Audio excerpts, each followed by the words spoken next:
Welcome to Rock That Relationship, a podcast about all things relationship with Corey and Tracy. Now let's get real and start creating relationships that rock.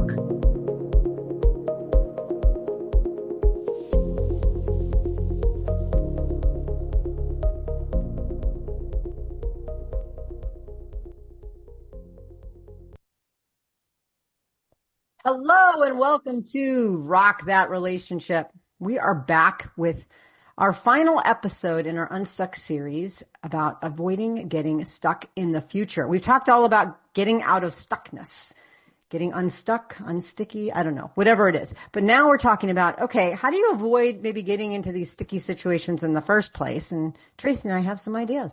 You excited about this topic? Yeah, we do. We've got lots of ideas. You always have ideas. Well, and then I ask you the right questions, and then you come up with all sorts of ideas too. Well, true that. True.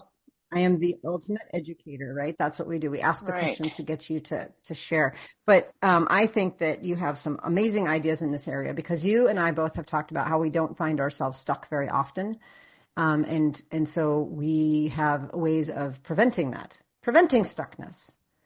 All right. Yeah. So let me just ask you generally, if you could boil it down to one thing, what is it that keeps you from getting yourself in situations where you might be stuck? What do you think? Well, I'm a risk taker, right? So I think number one, you have to be a risk taker. And two, you have to trust in the universe, right? That you'll be taken care of. Neither of those are easy. I guess I just never play it safe, which causes a lot of people in my life anxiety, apparently.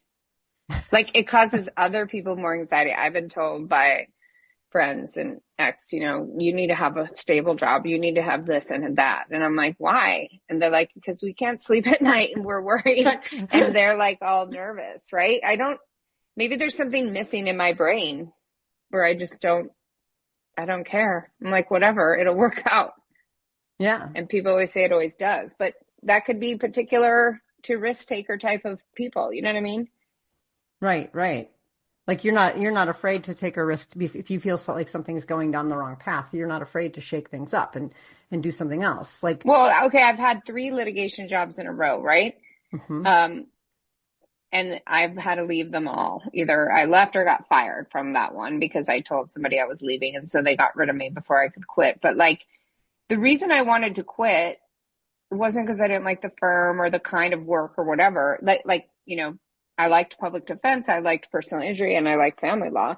It's because that particular role didn't work for me. And a lot of people just stay in it, like lawyers in particular. Like I went to law school, therefore I have to do this.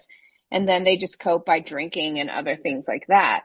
And I guess I just have never been that person. I don't know why. So I guess I really I don't have a good answer. It might be related to my ADHD where, we're impulsive. Like I have impulsivity. Mm-hmm. I'm a very impulsive person. Well, it's interesting because with your jobs, like for instance, like when you feel yourself getting stuck and you're not happy in it, you're like, I'm just going to leave the job. And you don't usually have something lined up. And no, right. And it's that stresses you out. It stresses me out too, but I just sort of learned to live with it because you're like a cat and you land on your feet. And, interesting in the universe, and the universe has always sort of brought you interesting opportunities that may not have presented themselves had you quit, or had you stayed in those situations, I mean. And so, when I think about that getting unstuck piece, it's like you don't really ever get to that point because you just go. For me, I need to have like an overlap, right? Right. And so, or a plan B. So I don't want to leave a job until I have another one lined up. I don't want to, like some people just say like, I'm going to sell my house and then I'm going to, because I don't like where I live and I want to live somewhere else and I'm sure I'll find something. And then they sell their house and they haven't found anything yet. And they're like, that's okay. Something will come about. And I mean, you couldn't live like that. I couldn't live like that at all. I'd have to have another house lined up and like a contingency in the purchase agreement that, I wouldn't sell until I had a place to move to. Right. And we're like 2 different people. Okay. This is interesting because we're both Virgos, right? And I'm like more on the Leo cusp and I keep getting people saying I have Leo energy, and Leos are fire starters, or they're fire signs and they'll burn stuff down. And that's kind of how I've been all my life. But then I'm Virgo in the way that I'll process, think, like I will go over everything. but I'm impulsive. And so is that the ADHD? Is that the Leo, part of me? Or, is that like some past life stuff where I'm like, well, everything's just kind of going to work out. But I think this is instructive that there's two kinds of people, and maybe like way more than two kinds. I shouldn't say two kinds, but there's people like you who need to have structure and the security. And then there's people like me who don't. Mm-hmm. And like, I feel when I'm in a job that I don't like, I feel like I want to chew my arm off. I mean, for real, like saw it off with a, pocket knife, like that guy did who was trapped, in the rock. Like, I can't, it's like, people are like, what is your problem? Just do the job. And I'm like, I can't. It goes against everything that I feel. I feel trapped, and I feel like, oh my God, I have to do something to get out of this. And if I don't, it will be a disaster for everybody. And then I stayed in this job longer, and now I've transitioned to something in the same firm that's way better for me. But I only stayed in it as long as I did because of you. I wouldn't have stayed in there. You know that. I would have left months ago. I know. I wouldn't care. I wouldn't care. I know. I would not care. It's like, I just can't. I cannot do stuff that I don't want to do. Mm-hmm. Well, and I think for when we were talking about with you, it's like when you start to feel that coming on, right? Like that you're starting to feel trapped. The walls are closing in. You will move quickly before you get yourself into the full-on bear trap. For me, I'll sit in that bear trap for a long time until I have an alternative. And so I can't necessarily avoid getting stuck, but what I do is I avoid staying stuck, which I think is different, right? Right. Like I just happen to get stuck, and I'll be like, okay, well, I'll stay in this job until I have something else, or I stay in the house until I have something else, or whatever. Right. I don't do that with relationships, because that would be like, I don't stay in a relationship until I have another one lined up. But But with other things, I do. I like to have a plan B for everything, and so I don't stay stuck for very long. And I think you're the more normative, right? So more people could learn from you than from me. My way is not the way to do it for the vast majority of people. Like your way, you're probably more people are like you. And so they should take from you, okay, I should have this plan. I should, do it in this way that will make me feel secure. Most people don't want to feel insecure in the world. I seem to have no issue with that whatsoever. In fact, it like makes me feel alive for some reason. That's interesting. I love quitting things. I love I just love it. Like I love it. Like it feels so freeing to me. And sometimes when I don't have something to quit, I'm like, what is the meaning of my life? Like there's something to free yourself from something that is so liberating. Mm-hmm. But then I'm also like a person who invests a lot. I mean, look at our friendship and relationship. And I am a relationship person. Like in the past, when I didn't understand my own trauma, I had a disorganized attachment style, push, pull, let me out. Oh my God. And now I have a secure attachment style, and I'm not like that anymore, which is odd that I keep, meeting, I'm at 4 avoidance in a row, and that's frightening to them. And so, I want security in certain areas of my life. I wouldn't like that in a relationship, what I have in the other aspects of my life. You know what I mean? Right. Sure. And I guess like looking at my life overall, I mean, I have so many friends here. Like, I have so many different groups of friends, and I'm very like known in the pickleball community, in the vegan community, now in the stand-up community and stuff. So it's like, I mean, it is weird. I am kind of securely attached, but I think for me, I need like something to look forward to. And usually that's quitting something. Well, in theory, quitting something that you don't enjoy.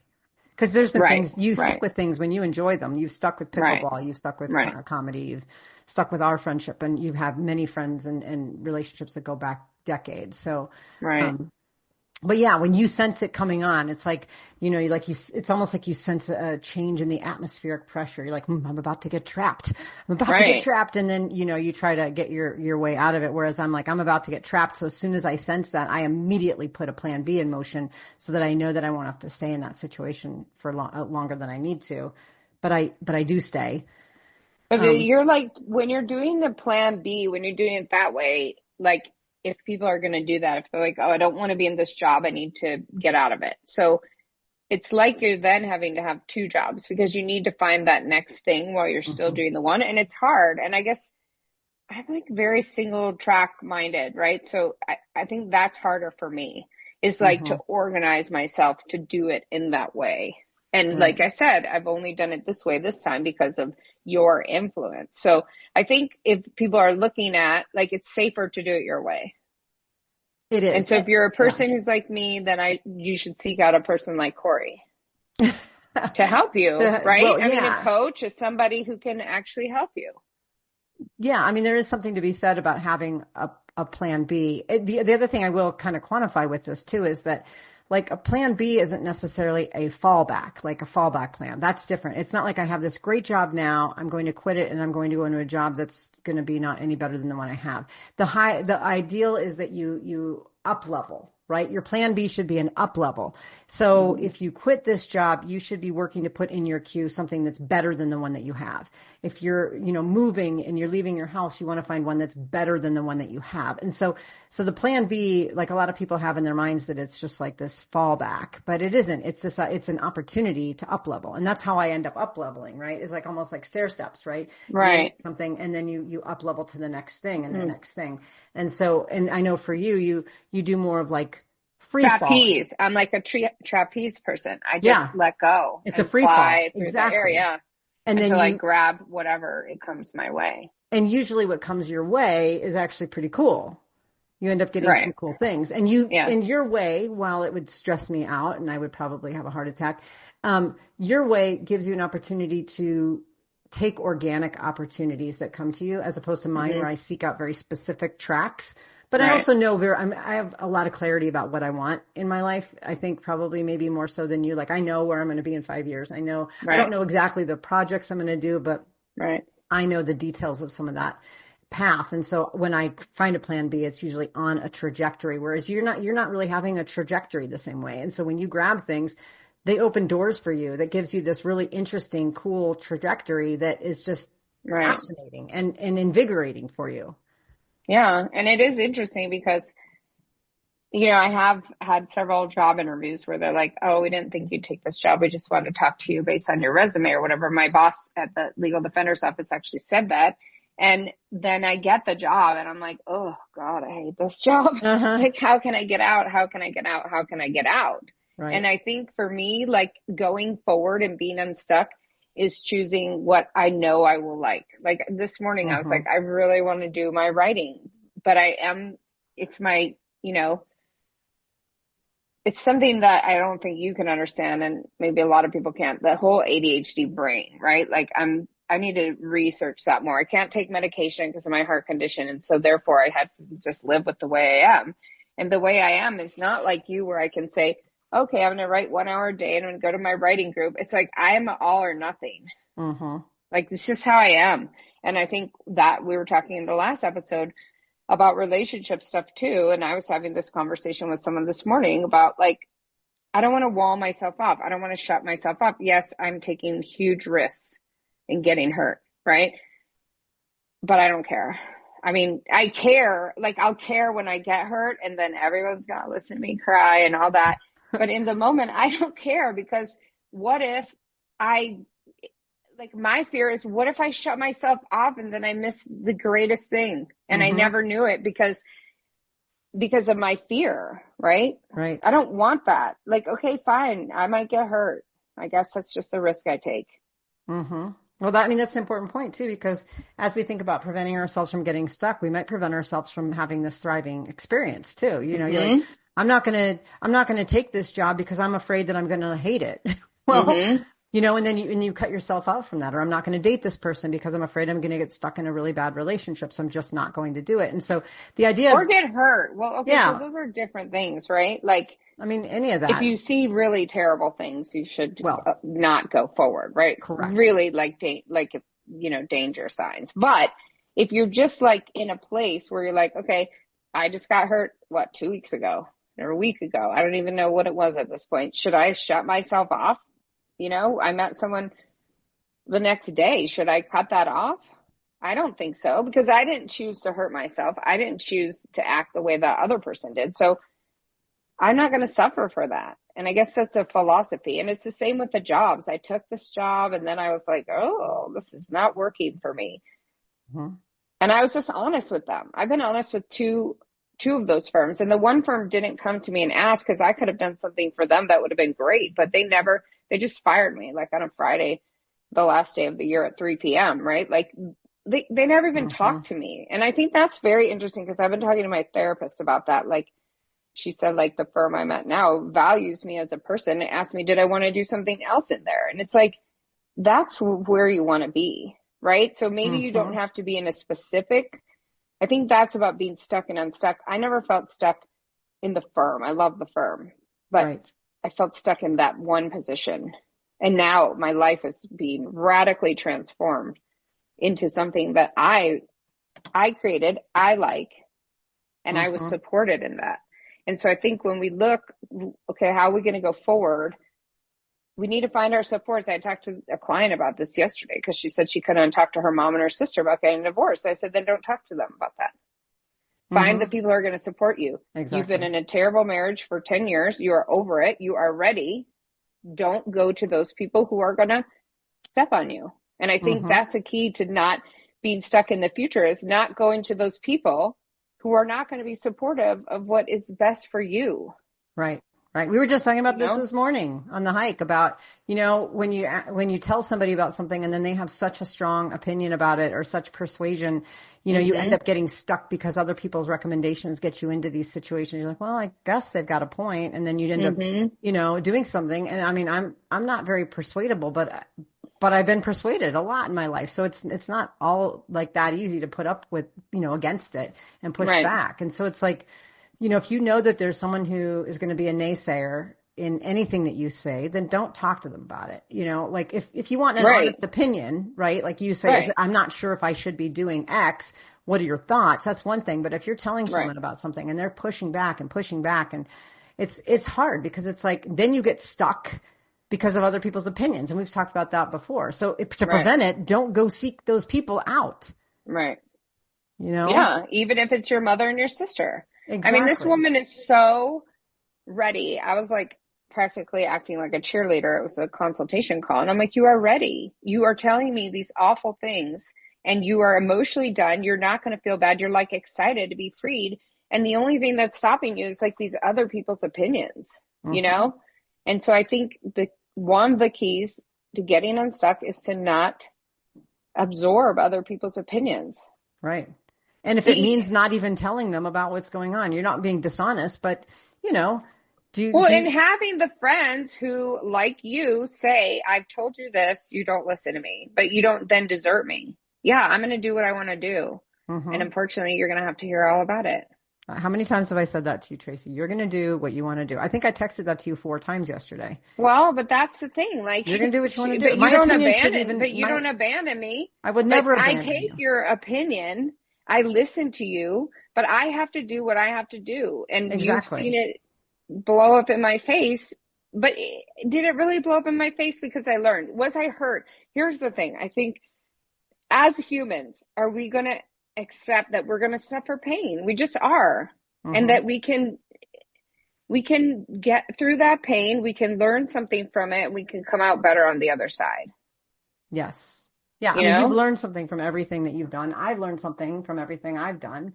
They haven't been bad choices. My pain is, mine is always more messy than yours. I mean, I think that's just inherent in the kind of people we are, right? Like, we both are living these exciting lives. We're choosing to do whatever we want. You come up with an idea. I say, great, let's go with it. The podcast is your idea, your new venture that we'll talk about probably coming up soon, your idea. I didn't have those ideas, but I'm on board. Like, let's do it. Let's just do it, right? We don't even get paid for this stuff and we're doing it. So it's like, why am I doing it? Because it fills my soul, right? And because you're a friend who, like, fills my buckets or whatever you want to say. Like, the friendship that we have and we've created through, like, these projects and being supportive of each other has been richer than, a lot of things in my life. Yeah. I mean, we don't even think of it that way, I'm sure, because sometimes we do at each other, but like, because you're like, we get like a weird dynamic sometimes, but that's like all part of growing through. And so in order to be unstuck, you've got to have people in your life who are like that, Exactly. who are supportive of you. And who let you go through and talk and talk and talk and talk and talk and talk until you're like, okay, I'm cool with this now, right? Right. It's not when I'm done listening, it's when you're done talking. Okay. But you do the same for me. I mean, and that's what's really important is like, it's just as important as it is to not go telling every single detail of every single thing that you're excited about to a person who you know is going to naysay it. It's also important to find the people who are going to be supportive of you. And even if they're just like looking out for your best interests, you know me, I'm always just asking you questions, saying, right, is this what you want? But I don't tend to steer you wrong. And try to persuade you out of something. I just say, watch for this or look for this or whatever. And you always know these things. I don't ever usually tell you anything that you don't know. But interestingly, you had an intuition that I was going to be crushed. I did. Recently, and you didn't say anything, which is fine because I needed to be crushed, or I needed to have the experience right before the crushing that really like got me back and interested in life, even though it hurt. Right? Like, yes, it was instructive for me, but it's so interesting that like you felt it. I made the choice not to tell you. I mean, we were at your stand-up night and you were about to go on, and I was standing next to someone and I said something like, I really just don't want her to get hurt. We were talking about how you were going to meet this person the next day. For the first time. And I said, I just really don't want her to get hurt. I really care about her. And I got tears filled my eyes and nobody noticed. And then I held them back and I was like, gosh, something is not right. Something is not right. And you had that vibe. I did. And the last thing I would ever do would be tell you, right? Because until after the fact when right. I was like, because I would have just ignored you anyway and been like, oh, well, I'm going to go do it and you're going to go do it anyway. I mean, if I would have had a feeling that you were going to get hit by a truck on the highway. Right. Or get on a plane that was going to crash. Tell me, because then I won't get on it. But I had a feeling that this wasn't going to end well, and it just overtook me. And you were about to go on stage in like a half an hour. The last thing I would have ever done is even said that. But I knew that, and I knew you needed to go through that experience because, I was listening to this podcast this morning. It was talking about like you can't make other people come to their own realizations. They have to, they have to come to them. And so you needed to get hurt to see the red flags, to learn from it and grow. What am I going to do? Tell you, I have a feeling she's going to hurt you. Don't meet up with her. You're going to be like, yeah, heck with you. I'm going to go meet with her. I'm going anyway. Exactly. Like who do you know that's going to say like, yeah, I'm just, somebody else has But a lot of people do that to people. They do. To me, and I ignore them, and they do it to you, and they say, naysaying. And I don't think an intuitive feeling is a naysaying. Like, that's fine if you had told me that. But, the thing is, like, you open yourself up when you say things to other people that now you're going to get their judgment, their opinions, their suggestions. And so you have to be like, okay, if I'm going to open myself up to this, I'm going to receive that, right? So I am going to hear it. And then I have to determine in my life how much, right? How much weight am I going to give to this? Exactly. And then also knowing that those people, if something happens, right, like they tell you don't proceed with this relationship, and then you do, and it blows up in a few months, and then they come back and say, well, I told you that was going to happen, right? Like you don't want to be around that either, because like you had to go through that. I mean, I could say no, but people do say I mean, a lot of people have said that was not going to go well, and I didn't. Well, I mean, see that's different some than of saying that like stuff. I saw some red flags. Like I've told you that I saw some red flags, but like I told you so, like almost like, kind of condescending, like you should have listened to me. Right. Not that dynamic. You don't want that dynamic, but, and it's interesting because who was it? Someone used to say to me like, oh, your friends just rubber stamp everything. And I'm like, have you ever met my friends? They're not like that at all. I don't have anybody in my life. Everybody has an opinion. Everyone who's close to me has an opinion about what I do, how I live my life. And I and like I've had other people get mad when I say this person said that, and then I get defensive for that person. And I'm like, they're just saying that because they care about me. And that when people tell me stuff, I take it with a grain of that is who they are. That's how they live their life. They look at me and I'm scary. I'm scary to my ex. She's way more like you and even extra like you. Like she's talk about planned out everything. I mean, you guys are real similar and I scare her. Yeah. Well, and every piece of advice you're going to get from anyone in any situation is going to come through their own lens. They're going to be reminded of a situation that they went through that ended badly and they feel like they need to tell you. Or this reminds them of some childhood trigger. Everybody has their own bias and they have their own preferences, right? Like I'm more planned out, so I have my preference about that.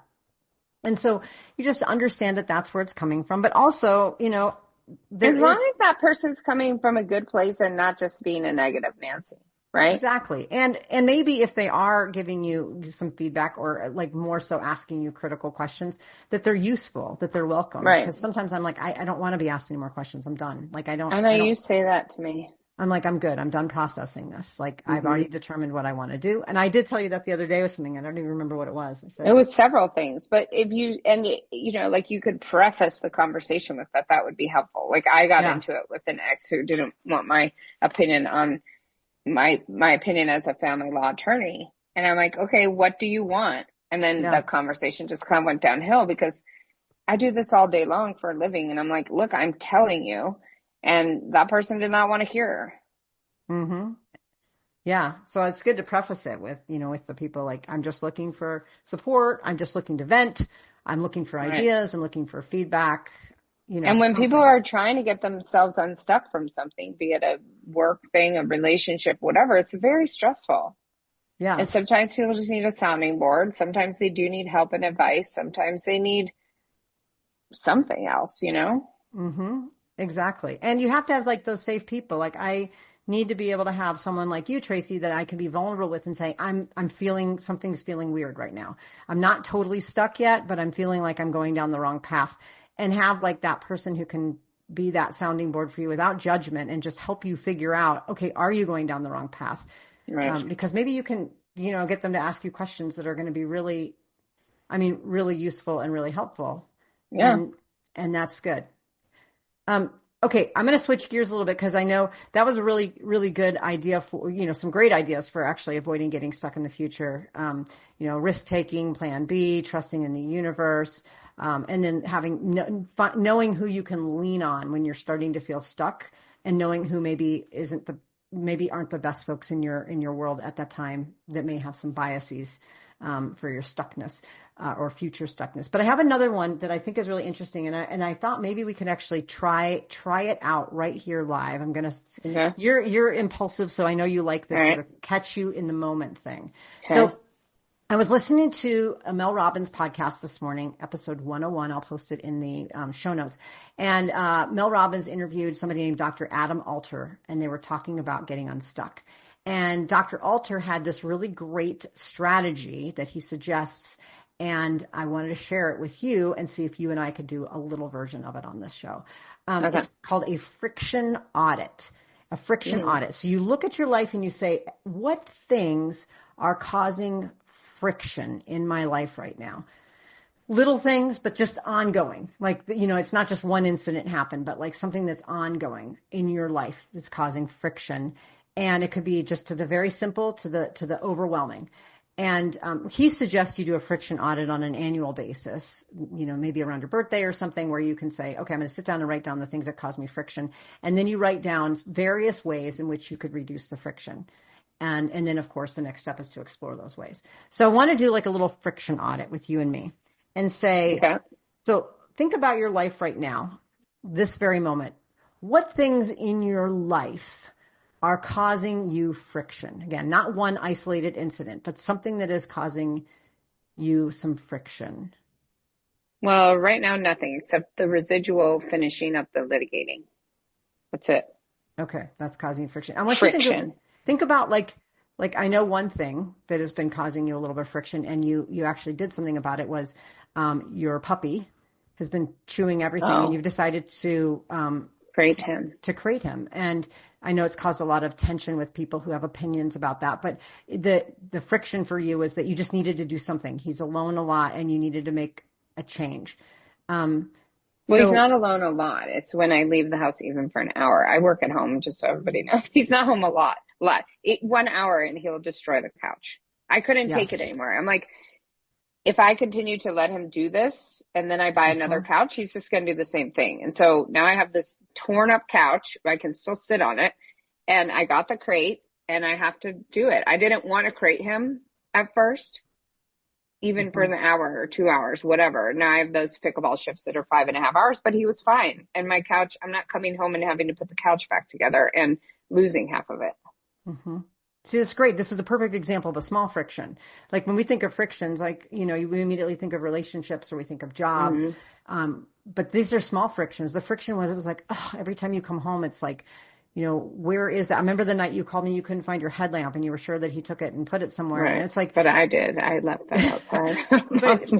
but at the same time, it was like, just like a kind of a small friction that just. No, but I was coming home and the couch was destroyed and everyone's like, why are you letting him do that? And I thought, well, because I don't want to crate him. And it's not that I think crating is cruel. It's that I thought, well, he'll work himself out of it. Like, you know what I mean? And he had already destroyed the couch, like even when I was home. And so I was like, well, let me just let this couch be destroyed. And then it got to the point where he was he'd take the cushion off. Like I couldn't even sit on it because he would take the cushion off, rip out the underneath part. And then he unzipped the cushion and ripped the stuffing out. And I'm like, okay, I can't even sit on this couch now, even covered in blankets and looking horrible. Like he's making it impossible. So I went and bought a crate and I got one of those ones that he can see out of instead of like my other dogs were fine using. And I've crated dogs before. They were fine in those ones you can't, they have little slats on the side, but this is like a fully open wire one. So he can see everything and he gets crated. Yeah. And I had to tackle him this morning and then pick him up and put him in there because now he's wise to my throwing treats in there and then locking him in like Hansel and Gretel. Like he knows, right? Now he knows. So I tackled him, grabbed him, put him in there. And I thought, I have to do this because I cannot come home every day and have what I own destroyed. So like it's a perfect example of being kind of stuck in that cycle of being like, coming home, he's destroyed something, right? So when we think of being stuck, like I said, a lot of people think of these really big things, but that is a small thing, but that was just weighing on you for months now. And now you're doing something. So the friction is he's destroying stuff. Your response right now is crating him to see how that will work. And you'll assess that along the way.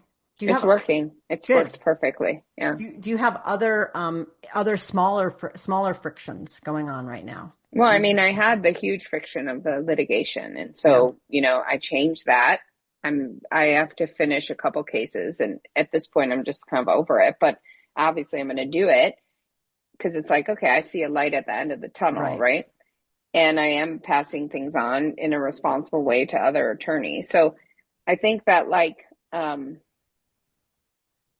I don't really, no. Other than like meeting somebody new and everyone's like, you just had met someone new. And that to me is like, well, again, I didn't choose that path, to what was done. And so I'm not going to let myself suffer. And so I guess a friction is with me and other people is like how to live my life, which is funny because, we had a whole episode on breakup. On breakups? No, like, Go ahead and repeat that. We lost you for a second. And again, it was one of those situations that happened like the other day where you had something very AirPods, they go compelling to say, and then all of a sudden it was like, and then it's silent. Well, okay. I was saying about relationship, right? And people, like, we had a whole episode on the rude things that people say to you after a breakup. Like, the way to get over someone is to get under someone else. But if you go and do that, people then judge you also. So it's like, I'm just going to live my life the way I want to. And these things, I will seek advice when I want it. I will seek counsel and I will choose to ignore it or take part of it and still move forward in the way that I need to make myself feel fulfilled. You know? So a current friction is other people sort of their opinion or their judgment in how you're proceeding with your personal life. Yeah, but it's always that way. That's what I'm saying. Mm-hmm. You know? Yeah, I mean, it is. It's not just this situation or anything. It's like this is something that, for whatever reason, you do have a lot of people that have a lot of very strong opinions. But I don't have, like, compared to a lot of people when I talk to clients, I mean, you have cultural expectations on family members. Like, there's a lot that families put on people. I think the vast majority of people are stuck because they are living a life that their family wanted them to live, their partner wants them to live, or something like that. You know what I mean? Like, mine are minor. I mean, I am a very free person, and I'm an adult who's chosen to live whatever kind of life I want. And I think a lot of people can't for cultural reasons. I mean, look around the world. A lot of people can't choose any kind of life for themselves, you know? Yeah, that's true. Yeah, so if your friction is just that your friends are giving you advice that you don't want, I mean, it's not really comparatively a big deal, but it still can be a friction. And, right. You know, and then in your case, then you can figure out, okay, to what extent do you want to disclose as much information as you are, knowing that these are people that are going to do that, or maybe to who you disclose certain things to versus others. I mean, right. it's your call. You know, you get to decide. But those are interesting frictions. And so you think about what are those, like if you're doing a friction audit, what are those frictions that are lingering? I mean, you don't have any frictions in your life right now. Maybe one, but I have. Well, yeah. That's like, I don't think you have big ones. I don't think you have ones that are affecting your life at all. There's like little things that we talk about that just won't go away, like an itch that I just can't scratch. Yes. Well, but just you're in a long-term thing. Like, you know, you're a co-parent, you're this, you've got things, your job. Like, there are things that you can't control because those are the variables are the other person. I mean, we can never control for that variable of the other person or the entity. I can't control. What if my law firm shut down tomorrow? What if, you know, like things that could happen. So I think understanding that, like, as much autonomy as you can create for yourself. And then there are just some situations where you are going to be stuck and you need to learn to make the best of it and or figure out how best I'm not getting rid of that puppy, right? I'm going to create the puppy. Even though it pains me, we're all fine now. He doesn't cry anymore. You know what I mean? Mm-hmm.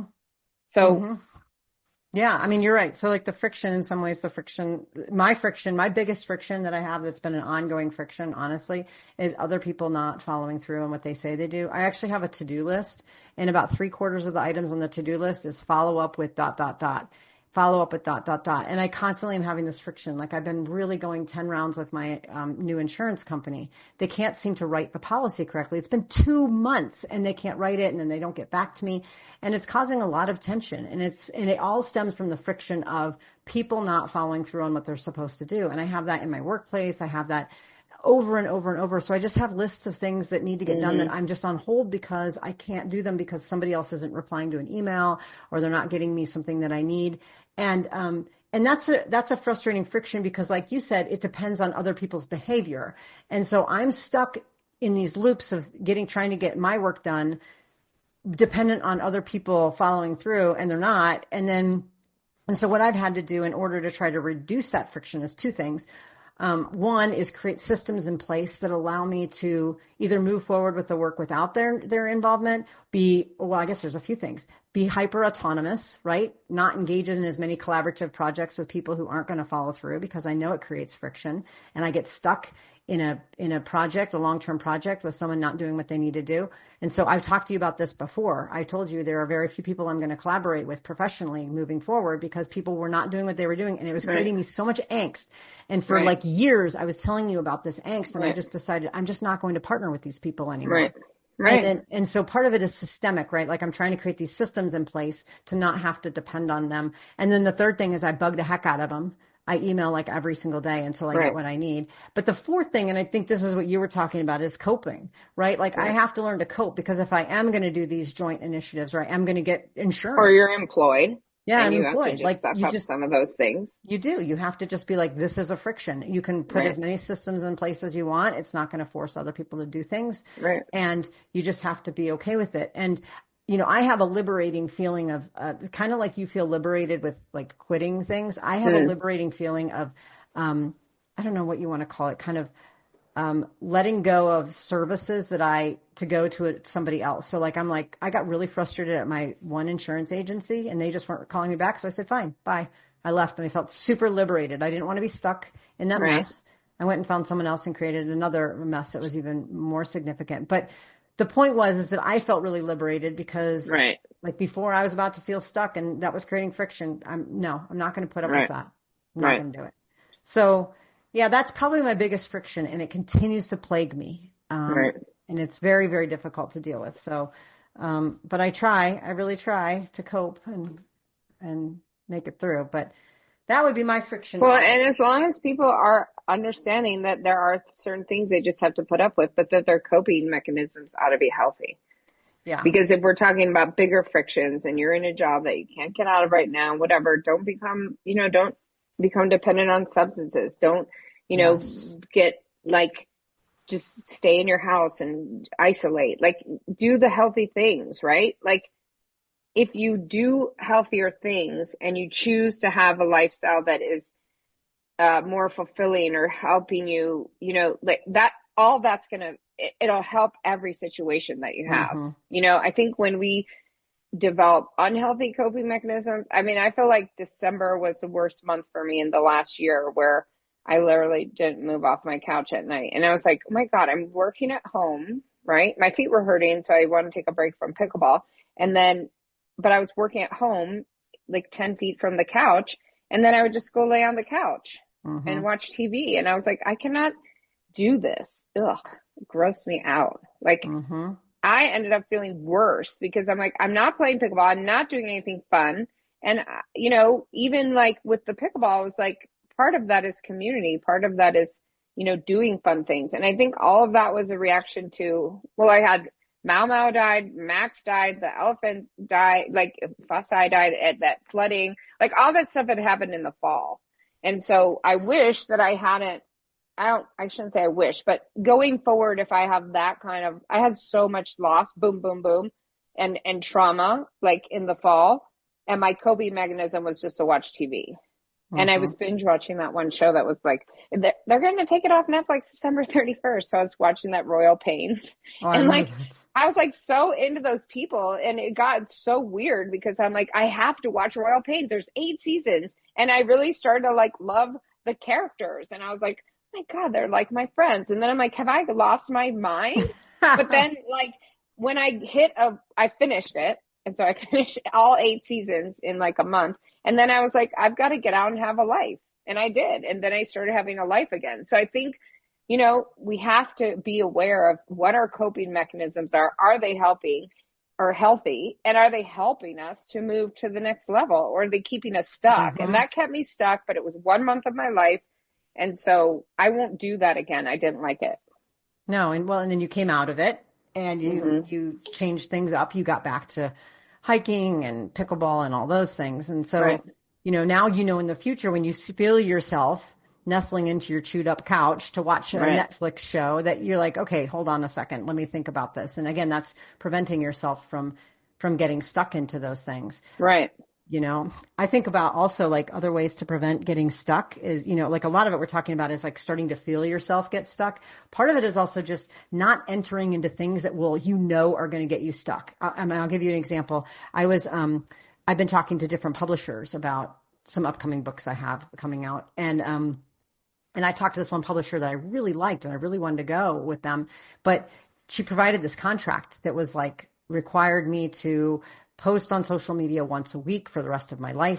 I had to had a Substack. I had to go to events. I had to do all this stuff. And I was like, I am knowingly getting myself stuck into something that I don't want to do. I'm going to end up having to post on social media every week. I don't want to do this. And I got like anxious about it. And so we think about those kinds of things where you sign on to something. We've talked about like, but you're like, oh, I could do this, but really deep down, you're not going to want to. And then it's going to create suffering for you or like irritation. And then I can't get out of the contract. And like you've said in our previous series was like marriage, it's a contract. Right. I'm not saying you like, just be really careful about like the contracts that you sign and you get stuck in those kinds of things. You don't want to live somewhere, then guess what? Don't sign an ironclad 12-month lease somewhere.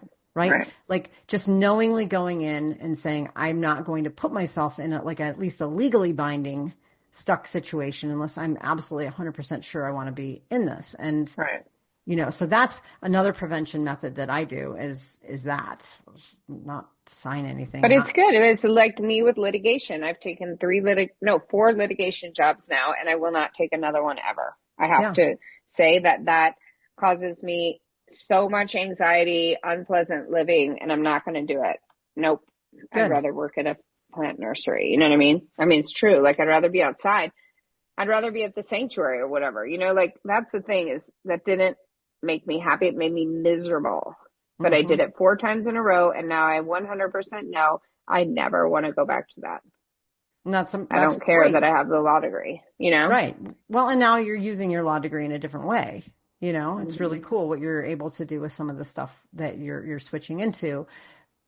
But I think that that's important that you recognize, like, if you already know that something is going to make you feel stuck, then just don't do it. If you can, don't do it. I know people are like, I hear this about marriage all the time. Like, I don't really know if I want to be married, but like, it's the next step. Like I'm being, like you're talking about cultural forces or familial forces that are like, you should get married. And the next thing you know, you're kind of stuck in a marriage, and it's a lot easier to get into one than it is to get out of one. And I mean, some people in the world don't have a choice. That is true. Some people don't have a choice, but but if you do have a choice, right, in these situations, if you do have a choice. So let's think about let's kind of recap what we talked about. We've talked a little bit about this idea at the beginning is avoiding getting stuck by having a plan B, maybe being okay taking risks. And your plan B is something that's, up leveling, not a fallback. Trust the universe, do a friction audit. Also having people that you can lean on, that you can have some authentic conversations with that aren't going to be naysayers to you, but will maybe help you get out of a stuck situation, but not keep you in one. Thinking about overlapping, right? Like if you're overlapping a job or experiences, not getting into contracts that are questionable, those kind of things. But they have anything that is going to not make you happy in the future. Exactly. And then the last thing, we talked about was, having coping skills, because we're all going to be stuck at some point in different things, and we just can't get out of them. That's parts of our jobs we don't like or something, right? Like even people feel very stuck in the winter in cold places that they can't even get outside. I mean, you're just going to feel stuck. So find healthy ways to already anticipate that. If you already know you're starting to get, the weather's kind of turning and you're going to be indoors for a while and that's making you anxious, find some cool indoor hobbies or something that's going to be, you can anticipate and head off any of that stuckness. 100%. 100%. All right, Tracy.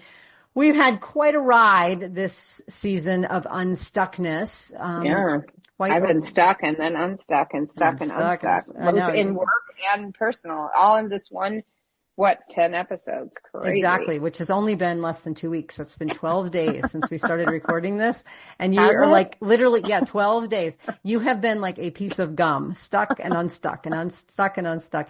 But it just goes to show that, sometimes the sticky stuff, it happens quickly and it moves on and it resolves itself and other sticky things come along. So can I tell you one gum story real quick? My old police partner said, she is going to treat you like the gum on the bottom of her shoe until she's sick of you and then just scrapes you off. And it was so true. He was so right. So she's talking not about you, about someone you were dating? Yeah, that she was going to do that to me. Oh my God. And he was so right. And the way he said it, that stuck with me forever.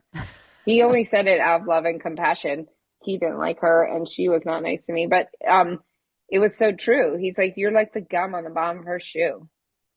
Oh my goodness. Wow. And she's going to, just going to keep stepping on you until she decides to scrape you off. And it was so true. He was 100% right. That one imploded. That was in the 1990s. We can talk about that some other time. Oh my goodness. Yeah. Wow. Well, that is a great place to end. Yeah. Gum. That she treated you like the gum on the bottom of her shoe. Yeah. Oh, wow. And look at me. I'm survived and thrived. That was in the 1990s. And now Here we are. Here you are. Here you are. All right. Well, thank you for an awesome episode and a great season. We are so excited to have this whole 10 episode series. It's just a great series with some awesome guests on here. So thank you, Tracy, and thank you to all of our listeners for hanging in there with us and being a part of this journey. And until our next episode, go out there and rock those relationships.